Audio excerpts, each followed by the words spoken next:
हिक ॾींहुं सुल्तान महमूद गज़नवी दोस्तन सां चर्चा भोग करे रहियो हो। हिक साहब महल ॾिसी अर्ज़ कयो त अगर मूंखे शहनशाह आली जाह जी इजाज़त हुजे त गुज़ारिश करियां। सुल्तान फरमायो त भली इजाज़त आहे। अर्ज़दार साहब चयो त सभिनी खे हिन ॻाल्हि खां हैरत आहे त बादशाह जो हबशी अयाज़ ते छाकां एतिरो प्यार आहे। न हुन में हुस्न आहे न इतवार आहे, न कि हू होशियार या ख़बरदार आहे, तॾहिं बि हू सभिनी जो बणिजी वियो सरदार आहे।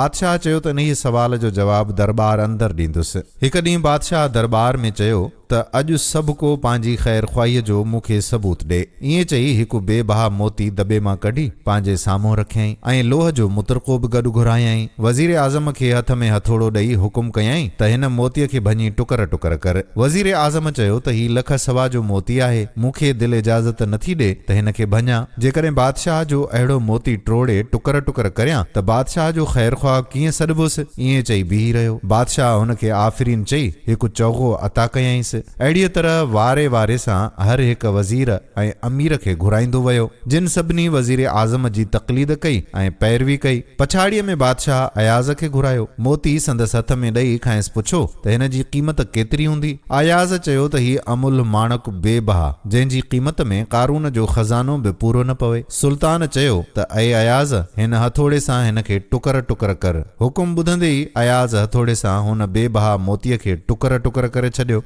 इहो ॾिसी दरबार में सन्नाटो छाइजी वियो। सभु कोई चवण लॻो त वाह जो अयाज़ नमक हलाली मलाही आहे। अयाज़ चयो त यारो ॿुधायो त सही त बादशाह जो हुकुम आला या मोतीअ जी क़ीमत बहितर। अफ़सोस तव्हां हिक मोतीअ जे ख़ातिर बादशाह जे हुकुम खे न मञो। मुंहिंजी नज़र बादशाह जे मुबारक हुकुम ते हुई, न हिक पत्थर यानी घुर ते। मां मुशरिक न होसि जो पत्थर जी परस्तिश करियां हा। अव्हां सुल्तानी हुकुम जी का बि परवाह न कई, हिक पत्थर खे वधीक समझी वेही रहिया हुआ। महमूद खे अयाज़ जी हीअ वरंदी ॾाढी वणी। ॿियनि वज़ीरनि ते ॾाढो ॾमिरियो। चयईं त अव्हां मुंहिंजी वज़ारत जा लाइक़ न आहियो। अये जल्लाद, जल्द हिननि जूं सिरियूं धड़ खां धार कर। ही हुकुम ॿुधंदे ई अयाज़ आदाब वजा आणे निमाणो थी अर्ज़ करण लॻो त सुल्तान, तव्हां तां वञा क़ुर्बान, हिननि खां इहा गुस्ताखी अव्हां जी मुआफ़ीअ जे भरोसे ते थी आहे। ख़ुदारा हिननि खे मुआफ़ी ॾियो। वज़ीरनि अमीरनि बि रोई रोई मुआफ़ी वरिती। आइंदा मालूम थी वयुनि त इंसान खे बिना चूंचराजे